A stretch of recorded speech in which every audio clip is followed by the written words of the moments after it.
Hey everyone, and welcome. So, if you're in sales, you've probably felt it, right? That feeling that the old playbook, the hard closes, the constant cold calls, it just doesn't hit the same way anymore. Well, you're not wrong. The game has totally changed. Today, we're going to dig into exactly why that is, and then we'll lay out a brand new playbook, one that's built for the way people actually buy things today. Let's dive right in. So, before we can even talk about new strategies, we have to get real about the core problem. And honestly, it's a huge one. This isn't about having a better script or a fancier CRM.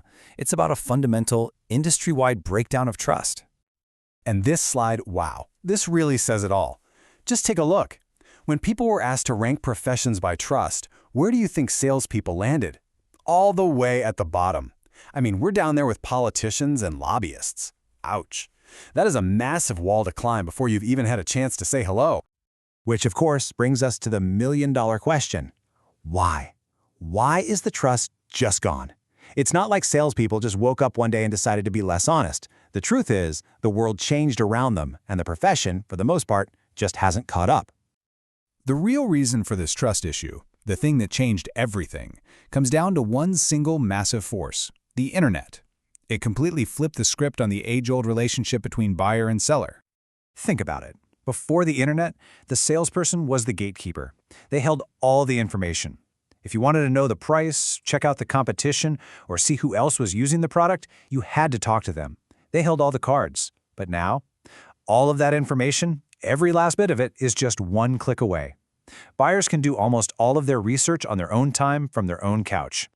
And this is the single most important point to understand. The power has shifted. It is no longer in the seller's hands. It belongs completely to the buyer. And you know what? Trying to fight that, trying to wrestle back control, is a battle you are going to lose every single time. The only path forward is to adapt to their process. Okay, so how do we adapt? Well, it starts by stopping our obsession with our sales process. Prospect, demo, close. And we start getting obsessed with our customer's process. And to do that, we need to understand something called the buyer's journey. The buyer's journey isn't some complex theory. It's just the name for the active research process that pretty much every one of us goes through before we buy something. It's about seeing the world from their point of view, understanding their questions, and walking their path. This is the absolute foundation of modern selling. And this journey, it usually breaks down into three distinct stages. You've got the awareness stage, the consideration stage, and the decision stage. Let's walk through each one. First up is the awareness stage. This is where the light bulb first goes off for a buyer. They're just starting to realize they have a problem or an opportunity.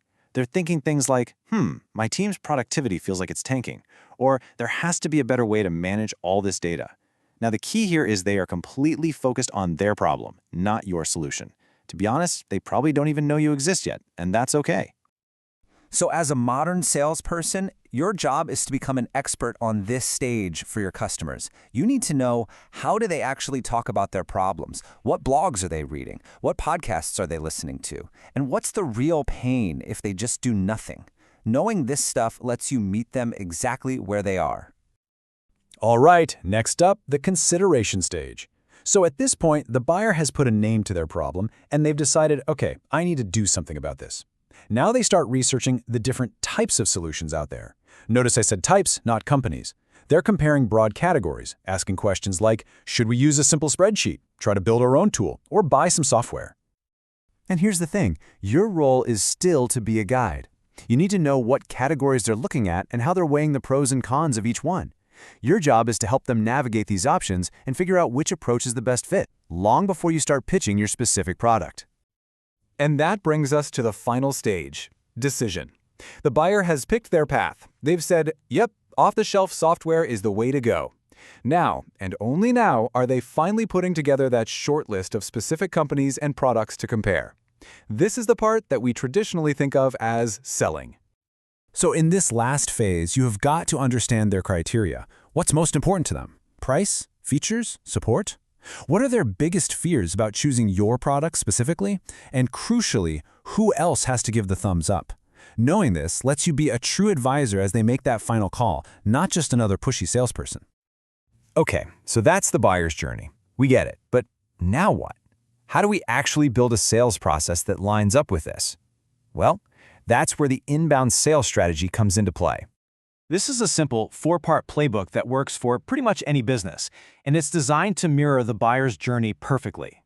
The 4 phases are identify, connect, explore, and advise.